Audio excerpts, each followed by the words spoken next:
ভেবে দেখেন, আবার বলছি, আরব দেশে যেখানে নবীজি জন্মেছেন এবং নবী হয়েছেন, নবী হওয়ার আগে ওই দেশের লোকেরা কত শত মেয়ে ছেলেকে নিজের বাপ 3 মাসের বাচ্চি, 4 মাসের বাচ্চি, 1 বছরের মেয়েকে, 2 বছরের মেয়েকে মায়ের কাছ থেকে ফুসলিয়ে বাড়ির বাইরে নিয়ে গেছে আর খাল খুঁড়ে দিয়ে বাপ নিজের বেটিকে খালের ভেতরে জিন্দাই পুঁতে দিয়েছে আর মাটি চাপিয়ে খুঁজে তাকে দাফন করে দিয়ে বাড়ি চলে এসেছে।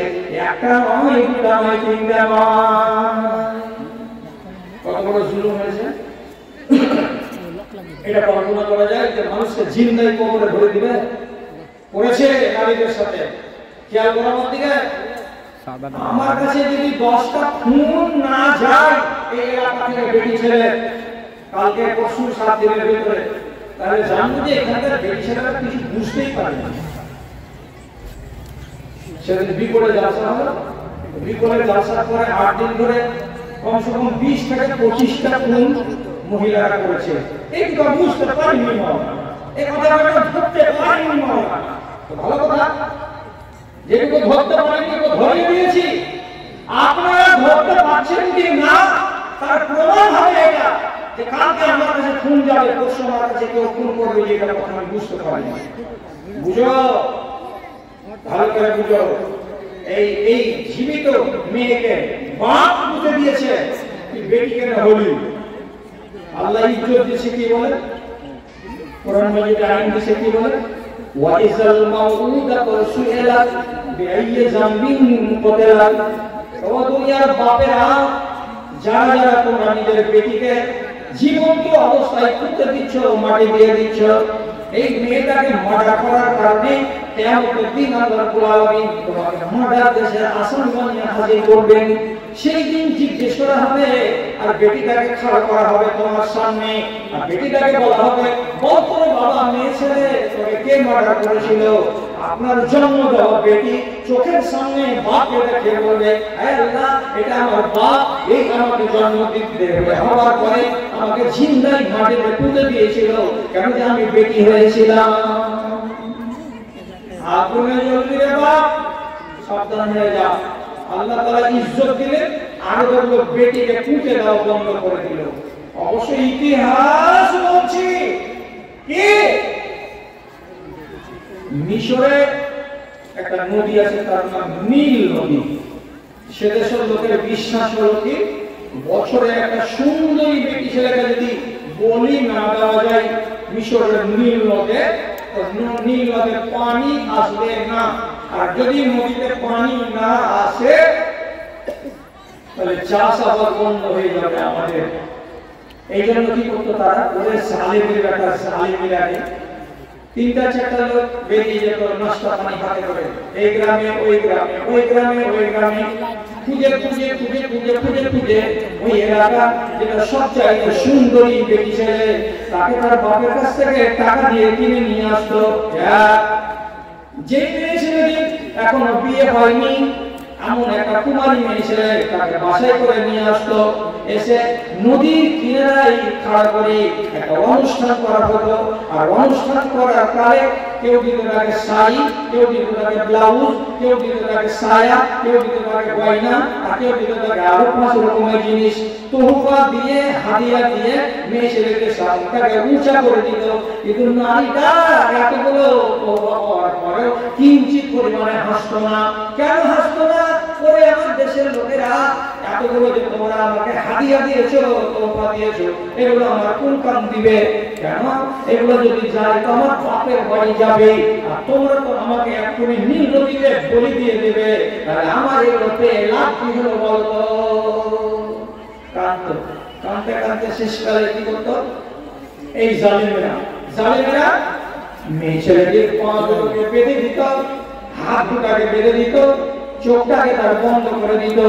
একটা সাবালিকে বেটি ছেলের গা থেকে সম্পূর্ণ কাপড়গুলোকে এখন করে খুলে খুলে নিত, আর নেওয়ার পরে মহিলাকে সম্পূর্ণ নাঙ্গা করে দিত, আর দেওয়ার পরে তখন তারা নীল নদীতে চালিয়ে ফেলে দিত। আর দেওয়ার পরে জয় ধ্বনি দিয়ে বলতো, হে নীল নদী, তোমাকে বলি দিলাম, তোমাকে পাঠা দিলাম, তোমাকে খুশি করলাম, তুমি আমাদের খুশি করে দিও। ইসলাম আসার পর আমর ইবনে আসের জমানায় তিনি বাধা দিয়ে বলছেন, নারীদেরকে এরকম করে বেইজ্জত করা যাবে না, নারীকে বলে দাও অথবা না দাও, এগুলোর সাথে নদীর কোনো সম্পর্ক নেই। আস্তে আস্তে আস্তে আস্তে ইসলামের সম্মান দিল, এগুলো বন্ধ হয়ে গেল, নারীদের ইজ্জত শুরু হলো। বেইজ্জতির কাহিনী শুনবে খ্রিস্টান জগতেরা নারীদেরকে বলে, যদি কেউ শয়তান দেখতে চায়, কেমন শয়তান হয়, তাহলে সকালবেলায় তাকে কোনো একটা মহিলাকে দেখে দিতে হবে, আর মনে মনে বলে নিতে হবে শয়তানকে এরকম হয়। ইন্না লিল্লাহি ওয়া ইন্না ইলাইহি রাজিউন। নারীরা কি শয়তানের রূপ। তাহলে তোর মা শয়তান, তুই যার কাছে স্ত্রী হিসেবে রাত কাটাচ্ছিস, ওই মেয়েটা শয়তান। ওই স্ত্রীর পেট থেকে যেটা মেয়ে পয়দা হয়েছে, এটাও শয়তান। এই কুরআন নারীরা নারীদেরকে বলতো এরা হলো শয়তানের রূপ, এদেরকে সম্মান করতো না। আর ইতিহাসে ঝকঝক ঝকঝক করছে কি লেখা আছে, আল্লাহ ইবনে আব্দুল বার উনি লিখেছেন তার কথা কিতাবের ভিতরে, মাওলানা আব্দুর রউফ ঝান্ডারী উনি উনার কিতাবের ভিতরে লিখে রেখেছেন একটা ঐতিহাসিক ঘটনা। মিশরের মাটিতে খ্রিস্টানরা যেগুলো রাজ করেছিল, তাদের ভেতরে নিয়ম ছিল যে কোনো বেটি ছেলের ধর্ম চর্চা করবে না, মেয়ে ছেলের কাজ নয় ধর্ম করা, করবে কারা বেটা ছেলেরা। একটা মেয়ে ছেলে ছিল ওই দেশের মাটিতে, তার নাম হলো হাইপেশিয়া, একটা শিক্ষিতা মেয়ে ছেলে, টোলায় টোলায় লুকিয়ে লুকিয়ে মেয়েদেরকে তালিম দিয়ে বেড়াতো। যখন খ্রিস্টান যাজকেরা জানতে পারলো যে এই হাইপেশিয়া মেয়েটি মহিলাদেরকে তালিম দিচ্ছে, শিক্ষা দিচ্ছে, তখন এদের মন গেল খেপে, দেশে এসে বলছে, তুমি আমাদের ধর্মের উল্টো কাজ করবে, নারীরা তো শিক্ষা পাওয়ার যোগ্য জাতি নয়, আর তুমি নারীদেরকে শিক্ষা দিচ্ছ দিয়ে আমাদের ধর্ম বিরোধী কাজ করছো, তোমাকে সাজা দিতে হবে। মেয়ে ছেলেটাকে মিশরে চৌরাহাতে তাকে নিয়ে এসে তার পায়ে দড়ি বেঁধে দিয়ে, তার গায়ে যতগুলো কাপড় ছিল সমস্ত কাপড়কে এক করে খুলে নাঙ্গা করে দিয়ে, দড়িটাকে টেনে টেনে টেনে টেনে চৌরাহা রোডে ঘুরিয়ে নিয়ে বেরিয়েছে। আর আওয়াজ করে করে বলেছে, ও খ্রিস্টান মেয়ে ছেলেরা, তোমরা সবক শিখে নাও, যাই তোমরা ধর্মের কথা শিখতে যাবে, যাই তোমরা ধর্মের কথা বলতে যাবে নারী জাতি হয়ে, তাদেরকে এই সাজা দেওয়া হবে। খবরদার, এরপর থেকে তোমরা কোনোদিন ধর্মের শিক্ষা শিখতে যাবে না, আর ধর্মের কথা কোনো মেয়ে ছেলেকে শিখাতে যাবে না, এটা তোমাদের কাজ নয়। ইসলাম কি করলো? রাসূলুল্লাহ যখন নবী হয়ে গেলেন, তো মহিলারা রাসূলুল্লাহকে এসে বলছেন, রাসূল মশলা আমরা শিখব। তো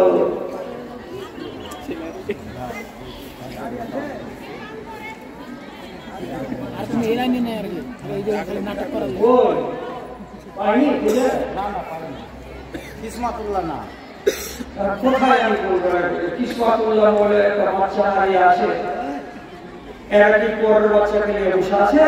কেউ তুমি রাস্তাতে খুঁজে বেড়াও, কেউ যদি পেয়ে থাকো ভাই তুমি খোঁজ খাও, কিসমতুল্লাহ বলে একটা বাচ্চা হারিয়ে আছে, বাচ্চাটা যদি কেউ খোঁজ খাস থাকে, আপনারা একটু এই লোকের খোঁজ দিয়ে দিল। আব্দুল হালিম শিশাতলা বাড়ি, আব্দুল হালিম কে নিয়েছিল বাচ্চাটাকে? নানির সাথে এসে দাওয়াটা ভালো করেছো, তুমিও করেছো, তোমার নানিও করেছো। যাও ওদিকে রোডে খুঁজো না, যাও বসে থাকো না, খুঁজাখুঁজি করো, যাও আমি এলান করে দিলাম, লোকেরা শুনতে পেলো, যদি কেউ খোঁজ দেয়, কপাল ভালো থাকে তো পাবে, না তো সকালবেলায় বাচ্চাটা পাবে, রাতের বেলায় পাবে না। হ্যাঁ, কি বলছিলাম? মেয়ে ছেলেরা রাসূলকে এসে বলছেন, আমরা যে কিছু শিখবো রাসূল, তো কখন শিখবো? তখন রাসূল কি বলছেন?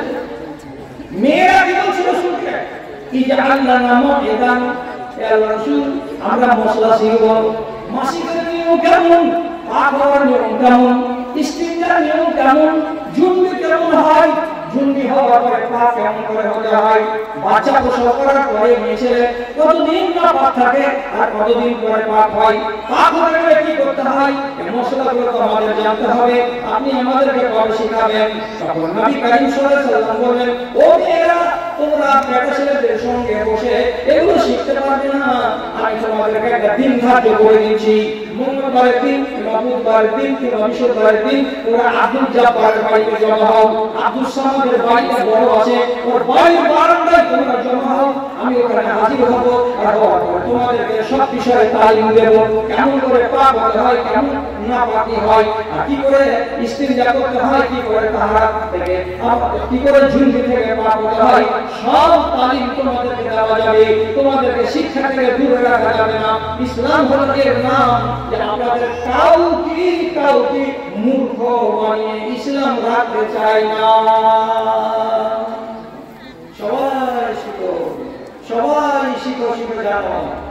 আর হযরত উমর ওসিয়ত করেছিলেন, কি ওসিয়ত? ওসিয়ত করেছিলেন কাকে? গভর্নরকে। এই বলে চিঠিও লিখেছিলেন। কি লিখেছিলেন? আল্লামু নিসাকুম সূরাতান নূর ওয়া ফি রিওয়ায়াতিন আল্লামু নিসাকুম সূরাতান নিসা।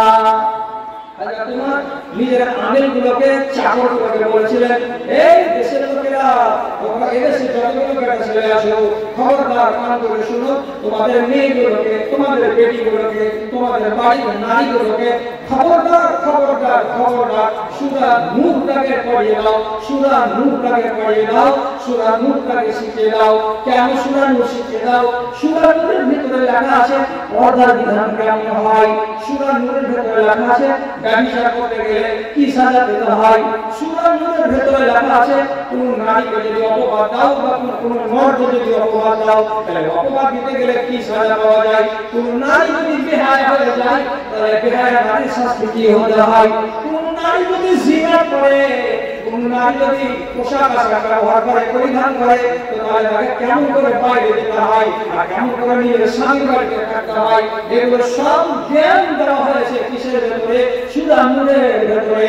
এই জন্য হযরত উমর ওসিয়ত করে বলতেন, তোমরা মেয়েগুলোকে সূরা নূর পড়াও, সূরা নূর পড়াও, সূরা নূর পড়াও।